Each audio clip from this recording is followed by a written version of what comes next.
बड़ी मुश्किल से मनुष्य का देह मिलता है और मानव का शरीर अगर मिल गया, मानव की देह प्राप्त हो गई, तो भगवान की भक्ति में इसको क्यों ना लगा। कई बार तो हमारा शरीर भगवान के मंदिर तक भी पहुंच जाता है, भगवान के भजन तक भी पहुंच जाता है, भगवान की कथा तक भी पहुंच जाता है, तो भी हम उस समय को ज्ञात नहीं कर पाते और वो समय हमारे हाथ से निकल जाता है।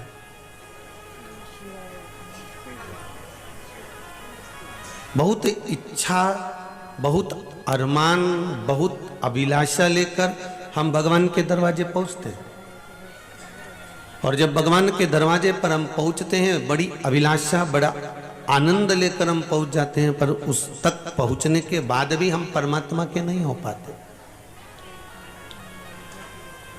वहां तक पहुंचने के बाद भी हम भगवान के नहीं हो पा रहे। अर्थात शरीर तो मिल गया मानव का, पर हम भगवान का भजन नहीं कर पा रहे। और थोड़ा बहुत समय अगर भगवान के भजन में लग भी गया, थोड़ा बहुत समय हम भगवान की भक्ति में लगा भी लिए, तो हमारे भीतर अहंकार इतना आ जाता है कि मेरे बराबर कोई भजन करने वाला ही नहीं होगा, मेरे बराबर कोई सेवा करने वाला ही नहीं होगा।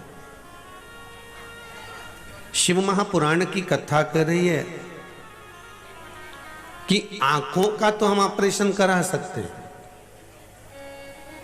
आंखों का ऑपरेशन कराने में हम देरी नहीं कर सकते कि करा लेंगे, पर आंखों के ऑपरेशन से कोई लाभ केवल देखने का हो सकता है,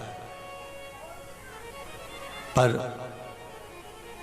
दर्शन के लिए या नजरिया बदलने के लिए या भगवान को पहचानने के लिए ऑपरेशन की जरूरत नहीं पड़ती।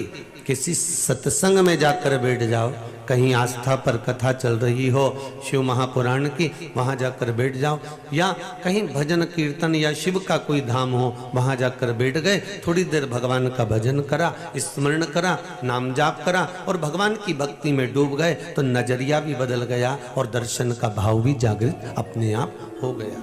हमारे भीतर वो भाव हमें जागृत करना है।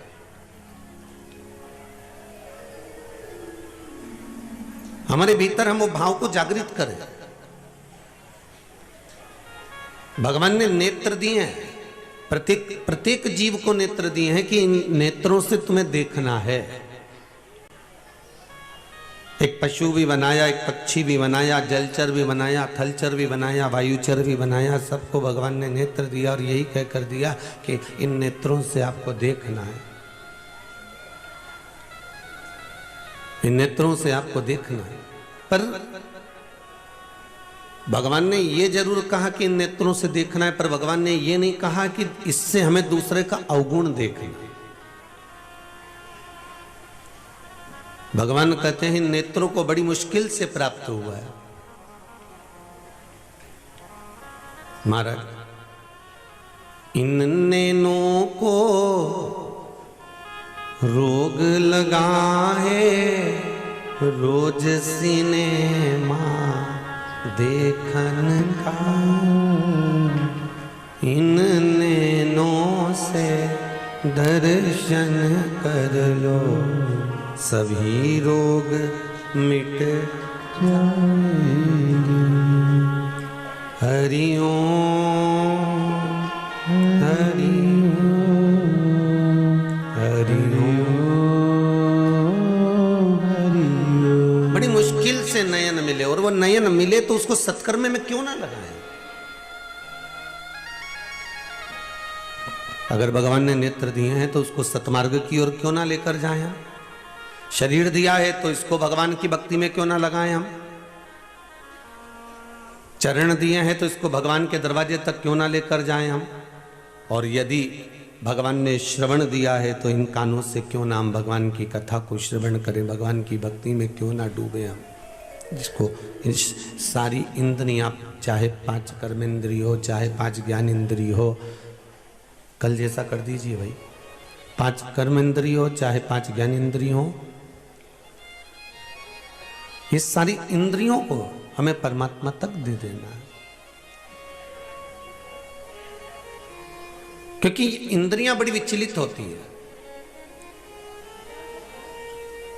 इसको भक्ति का जो पथ होता है, भक्ति का जो मार्ग होता है, भक्ति का जो पथ होता है, वहां तक ये जाने में पीछे हट जाती है।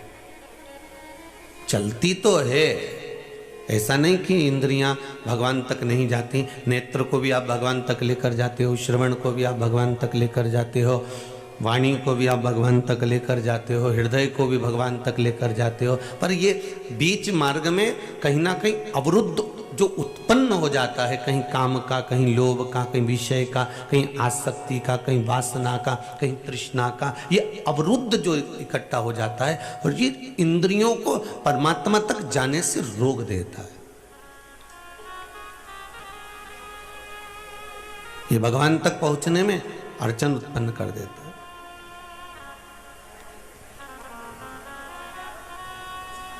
शिवगण शिव महापुराण की कथा कहती है,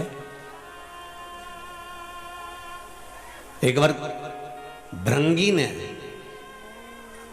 नंदी के साथ जाकर भगवान शंकर से एक निवेदन करा और भृंगी भगवान शंकर से निवेदन कर रहे हैं, भगवान नंदी के साथ जाकर भगवान शिव से विनती कर रहे हैं कि भोले बाबा ये बताओ कि हम गणों का काम क्या है।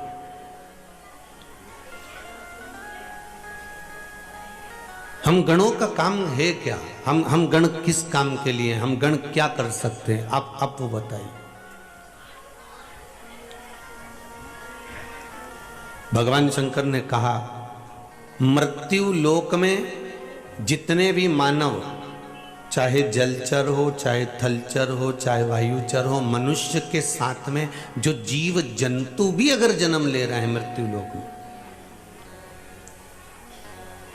कभी कभी आपने ये ध्यान करा होगा, स्मरण करा होगा कि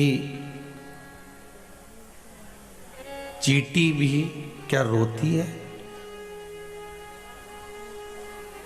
क्या झिंगुर भी रोता है?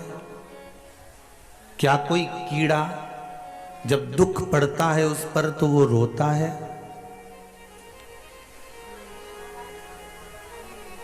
एक छिपकली, एक मकड़ी, एक चिड़िया, एक पक्षी, एक पशु क्या रोता है? शिव महापुराण की कथा कहती है उस जीव को भी रोना आता है। जब दुख होता है तो वो भी रोता है। जितने आप जहां से भी आप लोग निकलते होगे, जाते होगे, आते होगे, आपको जितने भी वृक्ष खड़े मिलते होंगे, जो वृक्ष जगह जगह पर मिलते होंगे, क्या ये भी रोते हैं? क्यों नहीं रोते? 84 लाख योनियों में 20 लाख योनि तो वृक्ष की है।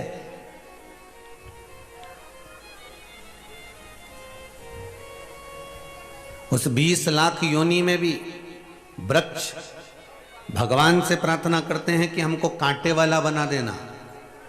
20 लाख योनियों में वृक्ष कहते हैं हमें कांटे वाला बना देना, पर हमको फल वाला मत बनाना। क्यों? अगर फल वाला वृक्ष बनाओगे तो लोग हमको पत्थर मारेंगे, नोचेंगे, तोड़ेंगे, चढ़ेंगे, खींचेंगे, मारेंगे, इसलिए हमको फल वाला मत बनाना।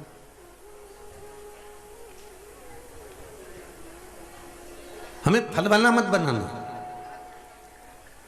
जिस वृक्ष में फल लगने लगते हैं उस वृक्ष पर लोग पत्थर मारने लगते हैं। आपके मोहल्ले में इमली का पेड़ हो तो देख लेना, बेर का पेड़ हो तो देख लेना, आम का पेड़ हो तो देख लेना, लोग उस पर पत्थर मार रहे हैं, लोग उसको खींच रहे हैं, लोग उसको डालियों को नोच रहे हैं, कोई उसके ऊपर चढ़ गया, कोई खींच रहा है, कोई तोड़ रहा है, कोई मोड़ रहा है। और अगर 20 लाख योनियां तो वृक्ष की हैं, 84 लाख योनि में से ये लता पत्र ये जितने दिख रहे हैं आपको, दुर्वा है, घास है, ये सब 20 लाख योनि के अंतर्गत आ जाते हैं। वो वृक्ष भगवान से कह रहे हैं हमें फल वाला मत बनाना। और एक बात अपनी जिंदगी में उतार कर रखिए, फल वाले वृक्ष पर लोग पत्थर मारते हैं, फल वाले वृक्ष पर लोग टहनियां खींचते हैं, पर कोई कांटे वाले वृक्ष को पत्थर मारता है क्या? नहीं। जितने आस्था पर श्रवण कर रहे हैं, जितने फेसबुक यूट्यूब पर सुन रहे हैं, भाव से कहना कोई कांटे वाले वृक्ष को पत्थर मारेगा? नहीं मारेगा। कोई कांटे वाले वृक्ष को नोचेगा? नहीं नोचेगा। जिसमें फल लग रहे होंगे उसी पर पत्थर पड़ेगा, जिसमें फल लग रहे होंगे उसी को नोचा जाएगा, जिस पे फल लग रहे होंगे उसी की पत्तियों को तोड़ा जाएगा, उसी डाली को तोड़ा जाएगा। उसी तरह जब तक आपके पास में कुछ भी नहीं है, धन नहीं है, वैभव नहीं है, सत्ता नहीं है, पैसा नहीं है, दौलत नहीं है, तब तक दुनिया के लोग आप पर कोई उंगली नहीं उठाएगा। पर जैसे जैसे जैसे जैसे मेरे देव अधिदेव महादेव की कृपा आप पर होती चली जाएगी और आप उन्नति की ओर बढ़ते चले जाओगे, तो फिर लोग पत्थर मारना चालू करेंगे, फिर डालियां खींचना चालू करेंगे, फिर लोग ताना देना चालू करेंगे, अपशब्द कहना चालू करेंगे, फिर लोग आपको ताने पर ताना देंगे। तो समझ लेना कि अब आप कौन से वृक्ष बन गए हो? फल वाले वृक्ष बन गए। अब आप फल वाले वृक्ष बन गए।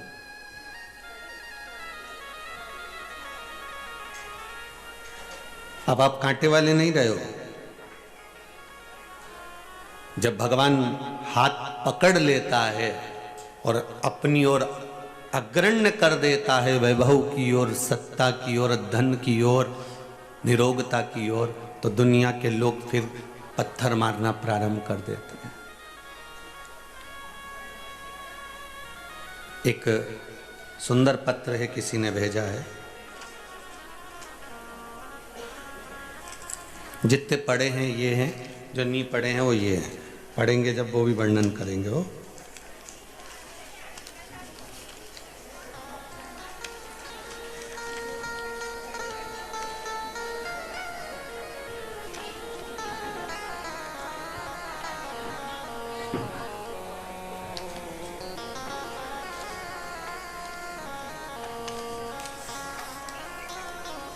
अर्पित सुभी साहू जबलपुर से हैं। कहीं बैठी हो तो खड़ी हो जाना।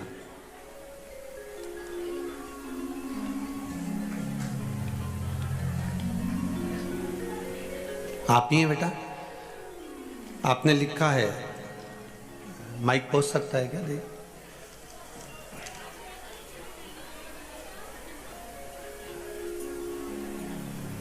पहुंचाइए जरा। हमारी फैमिली ने हमको छोड़ दिया था। धन जब चले जाता है ना बाबू, तो सबसे पहले परिवार ही भगता है। वो कहते हैं नाव डूबती है तो चूहे भाग जाते और हैं। आज सारे रिश्तेदार, सारी फैमिली हम लोग को बुलाती हैं, सब पूछने लगे हैं। अब वापिस सम्मान मिलने लगा ना। बस यही शंभू है, यही शंकर। सब आपके आशीर्वाद से। बाबा की कृपा। शंभू श्री शिवाय। श्री शिवाय नमस्ते। बैठिए बाबू, बैठिए। शिव की कृपा है। शिव ओघड़दानी है।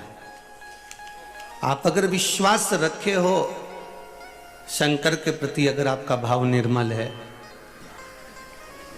और दिल से आप अगर शंकर को रिझा रहे हो, तो उसके मिलन में देरी नहीं हो सकती।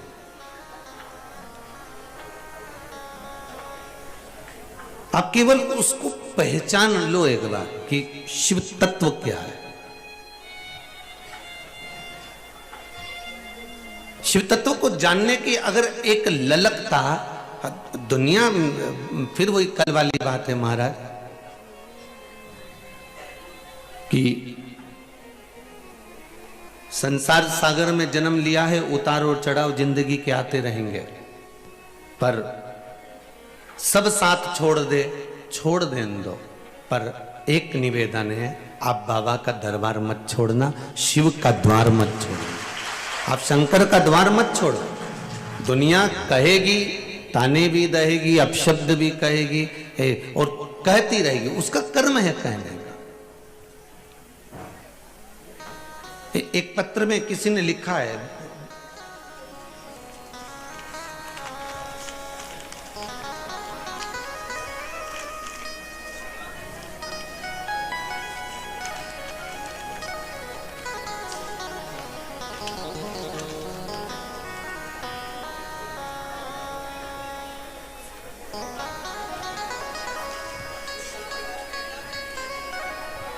नीरज जी शर्मा हैं, ब्राह्मण परिवार से हैं। किरण जी शर्मा महाराष्ट्र से हैं, गांव इंगन घाट से हैं। कहीं बैठी हो तो हाथ उठाइएगा।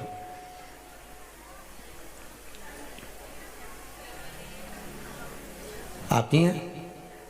माइक दीजिए जरा।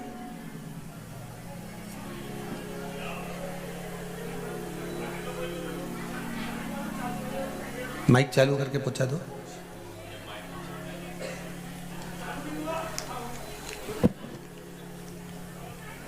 श्री शिवाय, श्री शिवाय।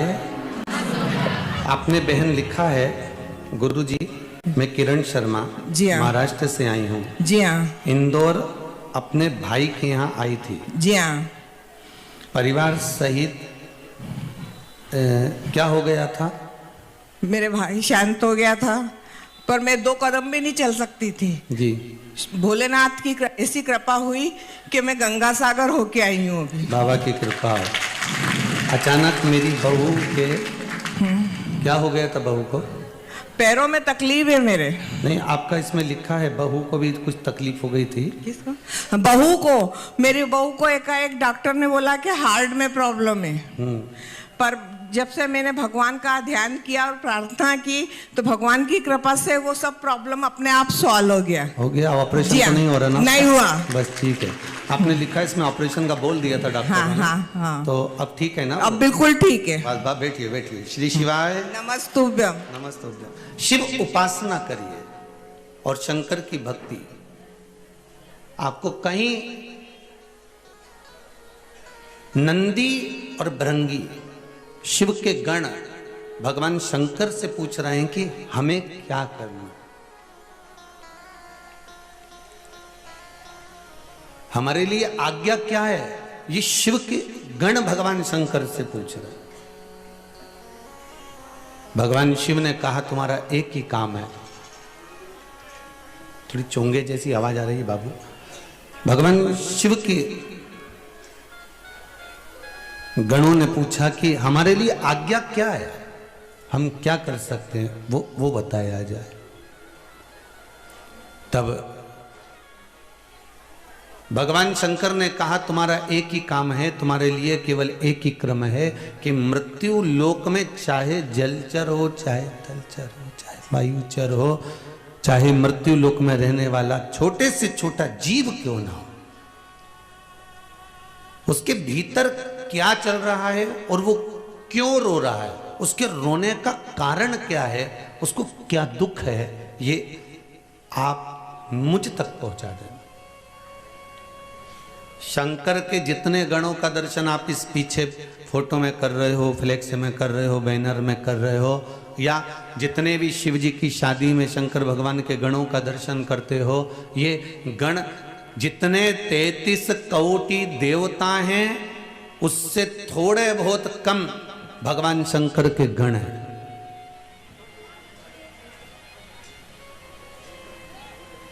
भगवान शिव के गण भी कोटि कोटि है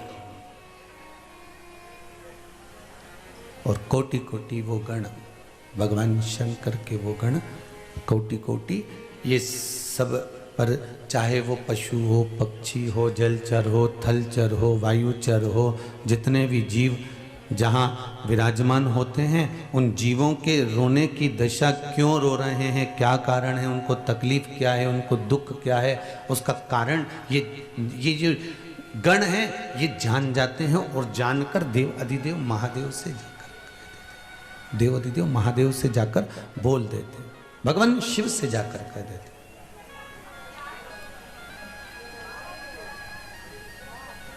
शंभु शरणे पड़ी मांगू घड़ी रे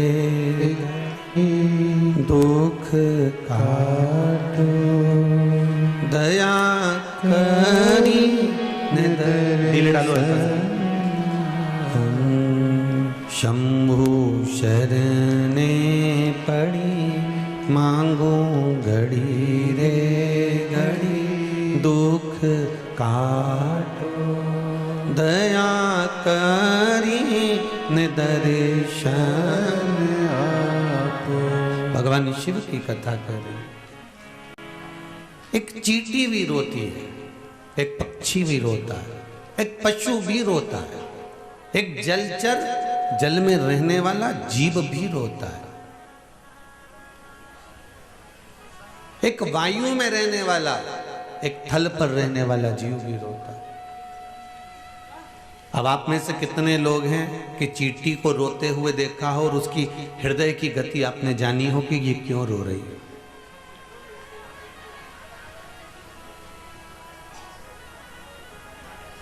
चींटी को घबराहट होती कि नहीं होती? जैसे तुमको घबराहट हो जाती है एकदम, कहीं भीड़ में गए या कोई एकदम तुम्हारे ऊपर आया, कोई चीज पत्थर तुम्हारे ऊपर एकदम आया तो घबराओ कि नहीं घबराओ? तो चींटी घबराए कि नहीं घबराए? जब तुम्हें घबराहट होती है तो चींटी को भी होती होगी। तुम देखना, उसको जरा सा तुम टच कर लेना, बस वो घबराई और बात घबराहट हुई कि नहीं हुई? उसको भी घबराहट हुई, उसको भी घबराहट आई कि नहीं? चींटी को भी घबराहट हो रही है। चींटे को पकड़ना चाहोगे तो चींटे को भी घबराहट हो रही है।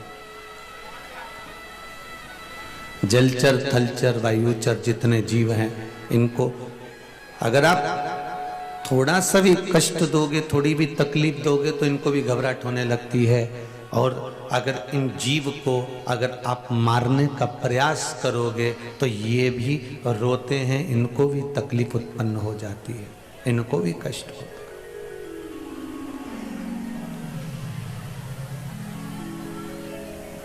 इस संसार सागर में आने के बाद कोई ऐसा नहीं जिसको कष्ट नहीं। एक व्यक्ति सोचे कि भैया साधु सन्यासी सबसे ज्यादा सुखी हैं, तो साधुओं से पूछा जाए तो कहेंगे गृहस्थी सबसे ज्यादा सुखी है। गृहस्थी से कहा जाए कि तुम कैसे सुखी, तो क्या हमसे ज्यादा तो पैसे वाला सुखी है। पैसे वाले से कहा जाए तुम सुखी हो, तो क्या हमसे ज्यादा तो भैया वो बड़ी बड़ी पार्टी लोग सबसे ज्यादा सुखी है। बड़े बड़े पार्टी वालों से पूछा जाए तुम सुखी हो, तो क्या भैया हमसे तो अच्छा वो गरीबड़ा भैया कहीं मतलब का नहीं, अपन तो कमाओ कमाओ कमाओ और मालूम पड़े सारा टैक्स में भरते जाओ, और वो गरीब बड़ा अच्छा 2 रुपया किलो में गेहूं मिल गया, खाया पिया चक अच्छा, कहा मतलब का।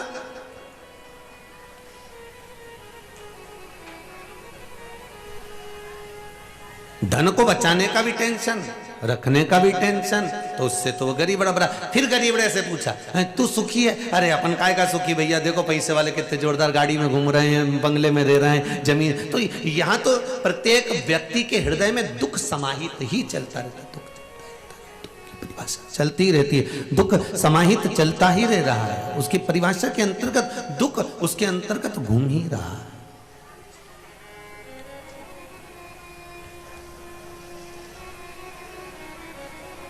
महाराज, हम तेरी दुनिया में आकर खो गए, कर ना पाए हरि भजन और सो गए, कर ना पाए हरि भजन और सो गए। भगवान की कथा कर रही है, स्मरण कर रहा है, संकीर्तन कर रहा है, नाम जाप मंत्र जाप कर रहा है कि आपकी भक्ति। अब वृक्ष रो रहे हैं, पशु पक्षी रो रहे हैं, जलचर थलचर रो रहे हैं, तो इनके रोने की खबर, इनके दुख की खबर, इनको क्या कष्ट है उसकी खबर, इनको क्या तकलीफ है उसकी खबर भगवान तक कौन भेजता है? वो भेजने वाला कोई दूसरा नहीं होता। शंकर भगवान से गणों ने पूछा कि हमारा कार्य क्या है, तो शंकर जी ने कहा तुम्हारा कार्य एक ही है कि मृत्यु लोक में जलचर थलचर वायुचर जितने जीव हैं इनको क्या कष्ट है, उनके कष्ट की दशा तुम्हें हमें बताना।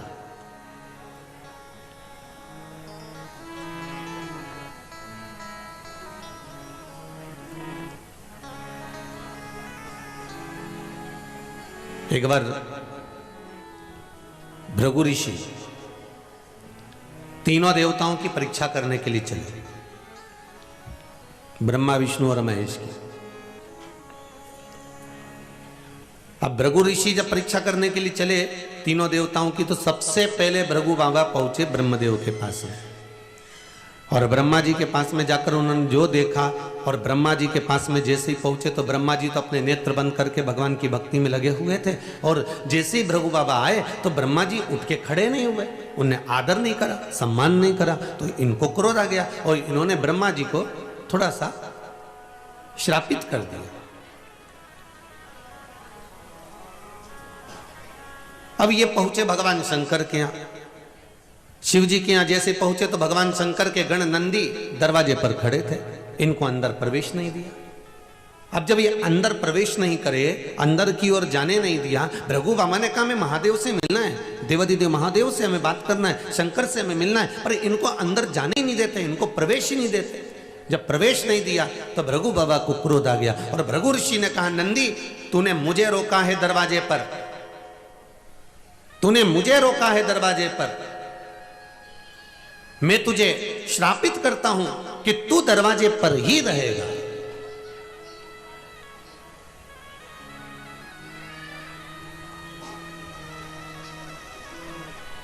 अब पहुंचे भगवान विष्णु के यहां, नारायण सो रहे थे, जाते से भृगु बाबा ने लात का प्रहार कर दिया, चरण का प्रहार करा छाती पर। लक्ष्मी जी को बड़ा क्रोध आया, पर भगवान ने उनके चरण में चंदन लगाया, मेरे मालिक ने, मेरे नारायण ने भृगु बाबा के चरण में चंदन लगाया।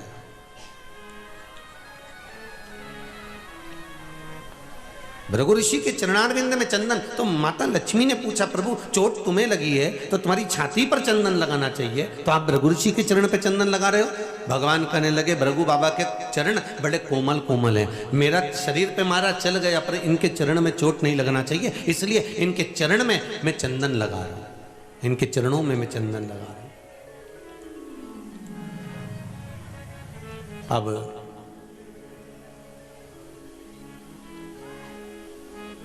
आज नंदी भगवान शंकर का गण सबको मोदक खिला रहा है।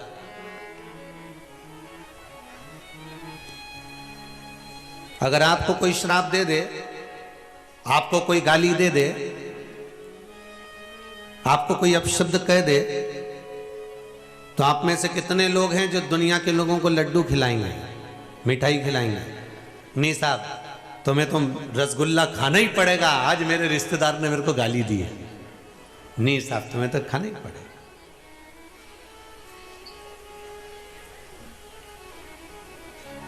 आज मेरे रिश्तेदारों ने मुझे गाली दी है, आपको रसगुल्ला खाना पड़ेगा। आप में से कितने लोग हैं जितने आस्था पर सुन रहे हो, जितने फेसबुक यूट्यूब पर सुन रहे हो, कोई रसगुल्ला खिलाएगा? किसी ने गाली दी तो, कोई अपशब्द कहा तो कोई मिठाई खिलाएगा? नहीं। पर नंदी सबको मोदक खिला रहे हैं, सबको मोदक खिला रहे हैं, सब प्रसन्न भाव में मोदक खा रहे।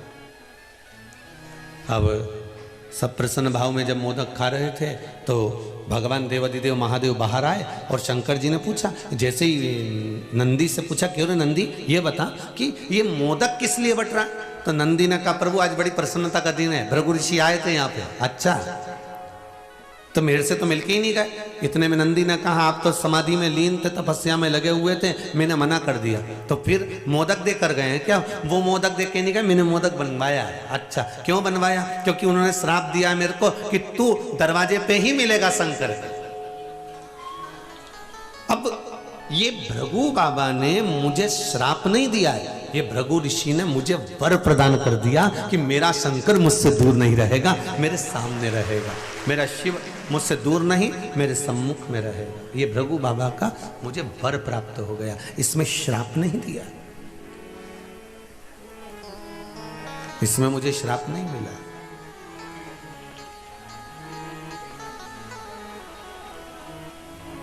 मुझे वर प्रताप, मुझे वर प्राप्त किया है, मुझे वर प्रदान किया है कि आप शिव के सम्मुख में रहो, भगवान शंकर के साथ। और फिर निवेदन है, अगर आप शंकर के दरवाजे जा रहे हो, शिव की उपासना में जा रहे हो, शिव के द्वार जा रहे हो, शंकर के भजन में जा रहे हो, 12 ज्योतिर्लिंग के दर्शन करने के लिए जा रहे हो, शिव मंदिर में जा रहे हो, तो भगवान से कहना कि बड़ी कृपा है आपकी जो आप मुझे यहाँ भेज रहे हो, बड़ी कृपा, तेरी कृपा बिना नहीं ले एक भी अणु, लेते हैं श्वास तेरी कृपा से तनु तनु। हे गंगाधार मुक्ति द्वार ओमकार तू, बोले ओंकार तू, आयो शरण तिहार, भोले हार तार तू। भगवान शिव की कथा कर रही हो, गणदानी शंकर का चरित्र कर रहा है, देवादिदेव महादेव का चरित्र कर रहा है। उसकी अगर कृपा है और आप शिव मंदिर तक जा रहे हो, शंकर के भजन तक जा रहे हो, तो उसमें शिव की कृपा जाना।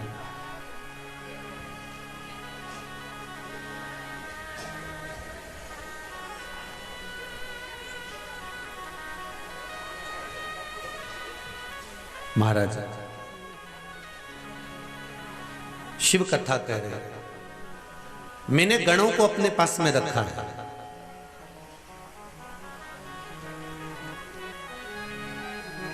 ये गण जो मेरे पास में रह रहे हैं, इनको मैंने एक काम दिया है, आपके मन की दशा को मुझ तक पहुंचाना। आपके मन में क्या चल रहा है, आपके भीतर क्या चल रहा है, आपकी मन की दशा क्या है, आप क्यों दुखी हो, उस दुख का जो कारण होता है, भगवान शंकर के गण दिखते नहीं है, भगवान शिव के गण कभी नजर नहीं आएंगे आपको, पर भगवान शंकर के गण आपके बीच में, आपके सम्मुख में होते हैं।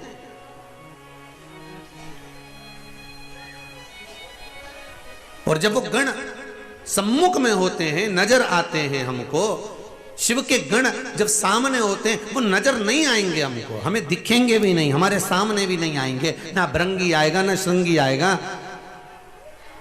ना नंदीश्वर आएंगे, पर हमारे भीतर अगर कोई बात है और हमने उसमें शिव का स्मरण कर लिया है, हमने शंकर का अनुमोदन कर लिया है, हमने शिव को याद कर लिया है, तो ये पक्का है कि वो गण हमें ले जाकर शिव तक मिला देते हैं, हमारे शंकर से हमारे बातों को कह देते हैं। वो गण हमारे मन की बात शिव तक पहुंचा देते हैं। आपको एक बात कही थी कि कई लोगों ने कहा कि गुरुजी कहते हैं कि शिव मंदिर की चौखट पर जाकर प्रणाम करो। कई लोगों को वर्णन भी कई बार आप लोगों से कहा भी कि जब जीवन में अगर तकलीफ है, कष्ट है, बहुत ज्यादा दुख चल रहा हो और आपने पशुपति व्रत भी कर लिया, उपाय भी करे, और अगर आपको फल नहीं मिला है तो समझना कि कोई विपदा बहुत भारी है, थोड़ा समय लग रहा है। बहुत मोटी फाइल होती है ना, तो उसको थोड़ा गायब करने में समय भी लगता है। देवादिदेव महादेव, तुम्हारे कष्ट बहुत हैं तो किसी कारण से हो सकते हैं, उस कष्ट को कम करने में बाबा को थोड़ा समय लग सकता है। तो अगर ज्यादा तकलीफ है, बहुत कष्ट है, बहुत तकलीफें आ ही रही हैं, जा ही नहीं रही, तो प्रयास करो ना, एक दीप बेलपत्री के पेड़ के नीचे लगाना, और एक दीप पीपल के पेड़ के नीचे लगाना, और एक दीप आंवले के वृक्ष के नीचे लगाना। ये 3 जगह पर दिए लगाना प्रारंभ कर दीजिए।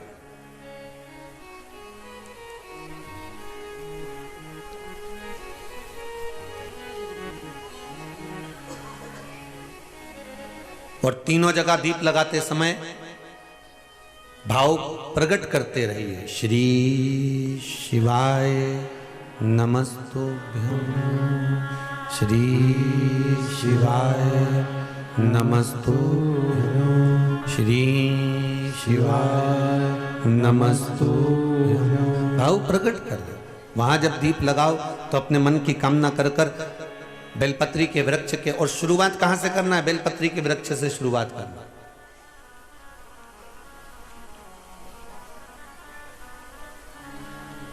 घी का दीप लगाइए, घृत का,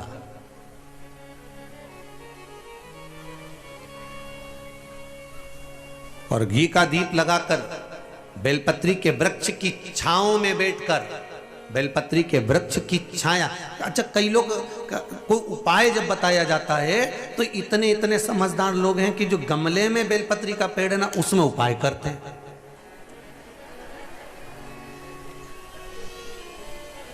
अब बोला क्या गया था आपको, जितने भी उपाय बोले गए तो उसमें क्या बोला गया कि बेलपत्री के वृक्ष के नीचे करना।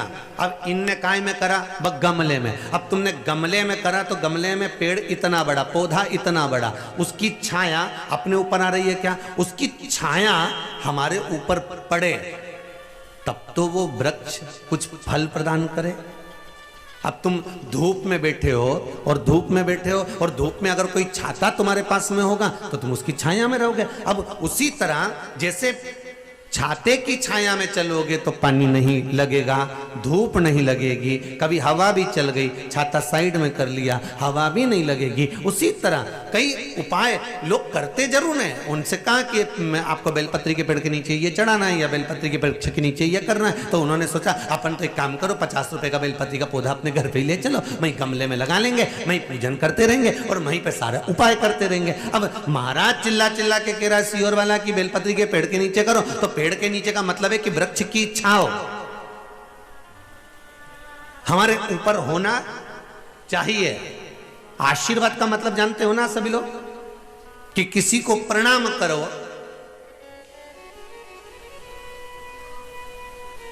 तो उसके हस्त कमल की छाया, जिसको तुमने प्रणाम करा है, जिसको तुमने नमन करा है, उसके हस्त कमल की छाया आपके ऊपर पड़ना चाहिए।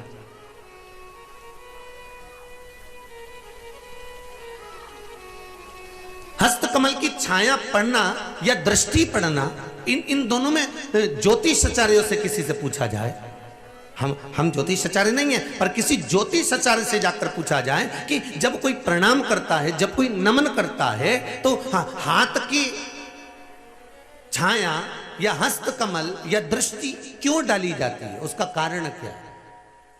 तो वो कहेंगे ये इन उंगलियों में शंख और चक्र हैं।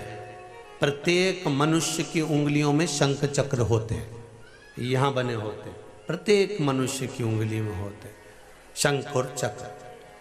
जब वो जो झुकता है, प्रणाम करता है, उस पर जब अपने हाथ उठाकर आशीर्वाद देता है तो ये शंख और चक्र का भाव उसके ऊपर किरण के रूप में प्रकट हो जाता है और उसके ऊपर कोई ऐसा काम हो रहा होता है या उसको कोई दुख आने वाला होता है तो बुजुर्गों के, गुरु के, घर के बड़ों के, कोई बयों के, चाहे संत महात्मा, साधु जन, ब्राह्मण जन, संत जन का जब हाथ उठता है और उसकी उंगलियों का प्रकाश उस जीव पर पड़ता है तो फिर जो दुख आने वाला होता है वो कुछ समय के लिए टल जाता है। इसलिए कहते सुखी रहो। कोई माता पिता अगर आशीर्वाद देंगे तो आशीर्वाद हाथ उठा कर कहेंगे बेटा खुश रहो, बेटा आनंद में रहो, सुखी रहो। गुरुजी के पास जाओगे तो गुरुजी एक धप्प मार कर कहेंगे जा जा चल जा, आनंद से रहे, आशीर्वाद दे दिया। तो ये जो आशीर्वाद है ये उंगलियों से निकलने वाला जो शंख और चक्र प्रत्येक मनुष्य की उंगली में होता है, भगवान ने दिया इसलिए है कि आप उससे किसी ना किसी को वर प्रदान करते रहें, आप किसी का कल्याण करते रहें। उसी तरह दृष्टि है, आशीर्वाद हाथ उठाकर भी दिया जाता है, नेत्र दृष्टि से भी दिया जाता है। दृष्टि से कोई भजन करने वाला, पूजन करने वाला, अर्चना करने वाला, सेवा करने वाला, भगवत स्मरण करने वाला, कोई संत, कोई साधु, कोई सन्यासी, कोई ब्राह्मण, कोई भगवान की भक्ति में डूबने वाला, कोई भजन करने वाला, कोई जीव है भगवान की भक्ति में, कोई गुरुजी लगे हुए हैं, भजन में कोई गुरुजी लगे हैं। उनसे हमें ये नहीं कहना है कि आप आशीर्वाद दो साहब, हमें तो केवल उनके सामने जाकर खड़े हो जाना है और उनकी दृष्टि हम पर पड़ गई और इतने में हमारा कल्याण हो गया। मात्र दृष्टि से भी वर की प्राप्ति है। किसी साधु जन की, किसी गुरु जन की, किसी महात्मा, किसी संत, किसी जोगी, कोई सन्यासी, कोई तपस्वी, कोई ब्राह्मण जन की मात्र दृष्टि भी पड़ गई तो सुखी हो गया। जैसे बच्चा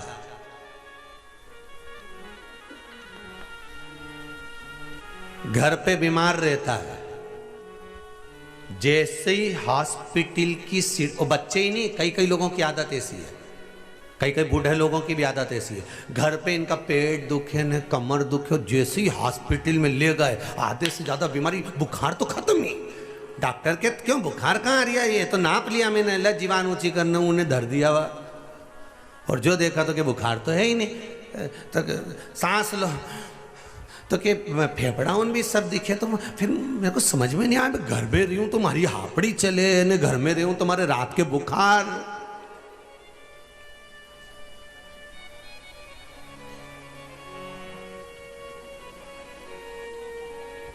पर डॉक्टर साहब मेरे को तो लगता है कि आपका हाथ लगते से ही ठीक हो जाओ। अब डॉक्टर को कौन बताए कि ये डॉक्टर के पास जाके क्यों ठीक हो, क्योंकि पहले के बच्चे जो पैदा होते थे वो दादी और नानी के घर में पैदा होते थे, तो इनका जो नानी के घर पैदा होता था उसका प्रेम नानी से ज़्यादा होता था, जो दादी के घर पैदा होता था वो दादी के प्रेम ज़्यादा होता था, जो बच्चे हॉस्पिटल में पैदा होते हैं इनका डॉक्टर सिस्टर से प्रेम ज़्यादा होता है। तो जब तक ये साल भर में 6 महीने में 3 महीने में एक आध बार हॉस्पिटल नहीं जाए, मौसी से नहीं मिल के आए और मामा से नहीं मिल के आए नहीं, तब तक इनका भले ये बस 500 रुपये इनके लगे और ये ठीक हुआ। क्योंकि ये मौसी और मामा को याद करे कि इनके घर में तो जाना पड़ेगा क्योंकि यहाँ पैदा हुआ हूं।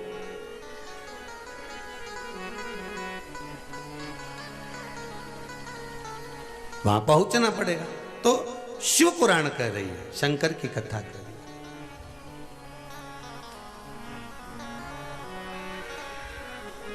है। दुख आया रहे महाराज,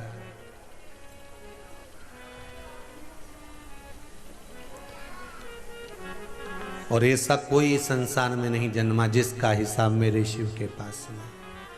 महाराज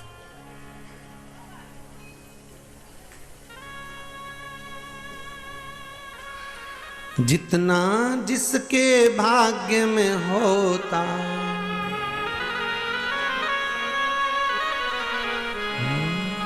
जितना जिसके भाग्य में होता उतना ही फल पाता है। मेरे भोले के दरबार में सबका खाता है, मेरे भोले के दरबार में सबका खाता है। शिव लहरी के दरबार में सबका खाता है, शिव लहरी के दरबार में सबका खाता है। जितना जिसके भाग्य में होता हो, जितना जिसके भाग्य में होता उतना ही वो पाता है। भोले मेरे स्वामी, मेरे भोले के दरबार में सबका खाता है। भोले बाबा के दरबार में सबका खाता है।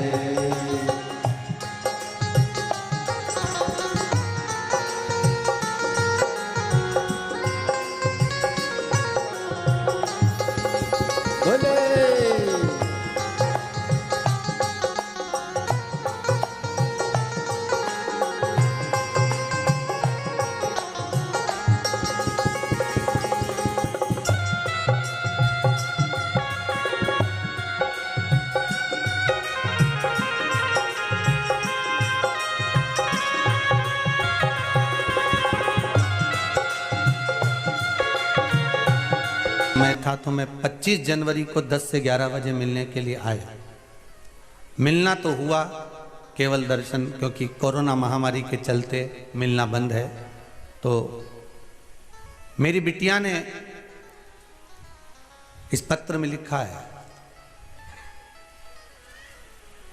परीक्षा दी थी, पहले भी 3 बार दे चुकी थी पर उसमें सिलेक्शन नहीं हुआ। तब मेरी बेटी ने शिव महापुराण की कथा सुनी थी, अपनी माँ से मेरे से कहा अपन चलते हैं एक बार बाबा को धूप तो लगा के आए, बोल कर आए। 25 जनवरी को 10 बजे से 11 बजे तक मैं यहाँ आई, मिली, और मेरी बेटी ने बैंक मैनेज पेपर दिया और उस पेपर में यहाँ से जाते ही उस इंटरव्यू में पास हो गई, उसकी नौकरी लग गई है। उसके लिए बहुत बहुत धन्यवाद दे रही हूँ। ये पत्र में लिखा। अब 25 जनवरी को कितना दिन हुआ रे बाबू? 25 जनवरी 10 से 11 बजे से बीच मिली थी। 25 जनवरी आज कौन सी है? 26। और एक दिन की बात है। कल और आप में कितना अंतर हो गया? पत्र पढ़ लेना भैया, इसको दिखा भी देना भाई हो, इस पे टीवी पे दिखा दे, इस पत्र को ले पढ़ ले। ये पत्र का भाव देखिए जो उसने लिखा है। कल 25 थी, आज 26 है। राजस्थान से थी, गंगानगर जिले से संजीव कुमार सोमारानी इस पत्र को लिखी है। शिव उपासना किसको कहते हैं? आप अगर दिल से उसको रिझा रहे हो, दिल से अगर विनती कर रहे हो, आपका केवल एक प्रार्थना। शिव को आपके धन और दौलत से मतलब नहीं है। ये सोमनी ब्राह्मण की बेटी, ये सोमनी ब्राह्मण के साथ विवाह हुआ, पर गलत संगत में पड़ गई, और गलत संगत में पड़ गई तो गलत विचार आ गए, पर पुरुषों के साथ रहने लगी, वे विचारणी हो गई। परिवार वालों को मालूम पड़ा, उन्होंने उसको समझाने का प्रयास नहीं करा। हम अपने बच्चों को समझाने का प्रयास करें कि हमारे जीवन में हमें सतमार्ग की ओर कैसे चलना।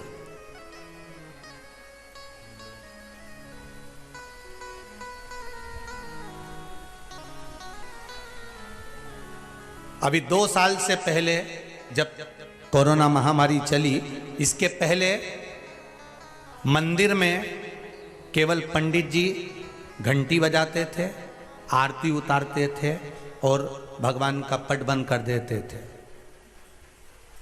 पर ये 2 वर्ष जो कोरोना महामारी के निकले हैं और लोगों ने शिव महापुराण की कथा को श्रवण करना प्रारंभ करा, तो अब केवल मंदिर में अकेले पंडित जी नहीं रहते, आरती करने वाले भी साथ में रहते हैं, पूजन करने वाले भी साथ में रहते हैं।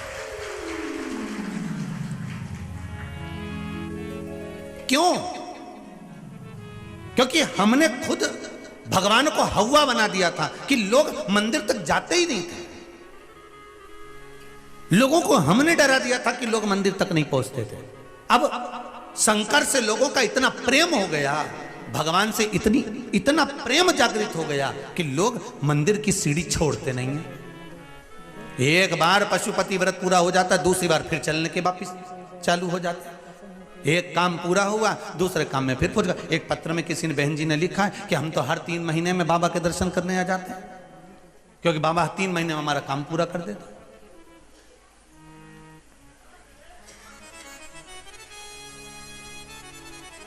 सोमनी को समझाया नहीं गया, ब्राह्मण की बेटी को समझाया नहीं गया, ससुराल वालों ने ले जाकर उसको एकांत में जंगल में छोड़ दिया। ऐसे विधाने जंगल में छोड़ा कि इसको कोई पशु पक्षी खा जाएगा, ये मर जाएगी, यहीं पर रह जाए, क्योंकि हमारे कुल को बर्बाद कर रही है, हमारे कुल को बदनाम कर रही है, इसको छोड़ दिया जाए।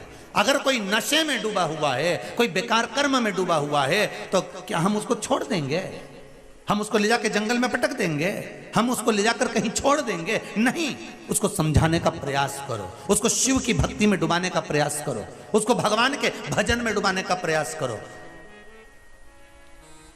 कह दो उससे, तुझे काम नहीं करना ना, मत कर।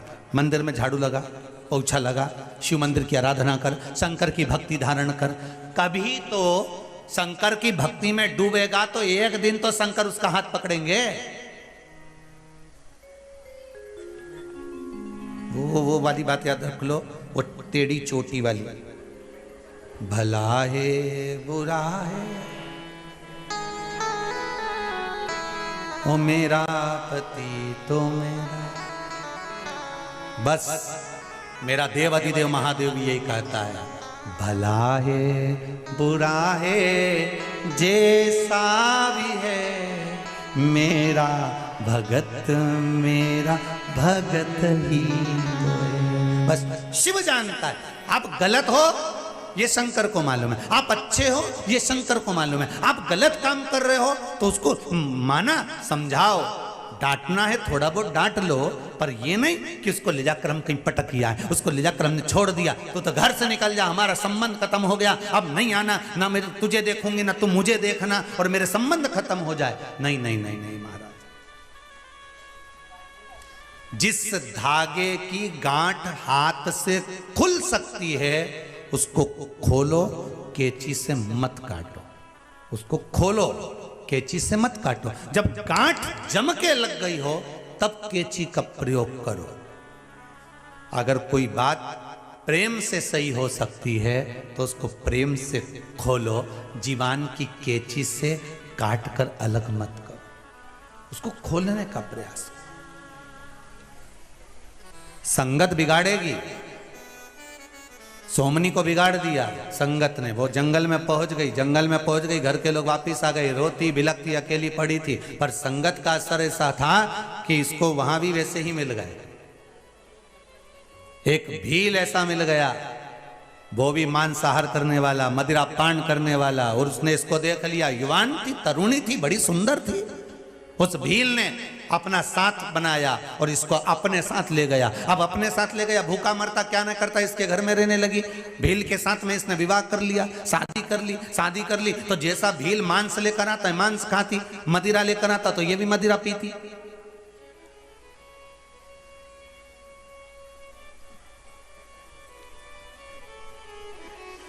गलत कर्म में लीन रह रही है, गलत कर्म में।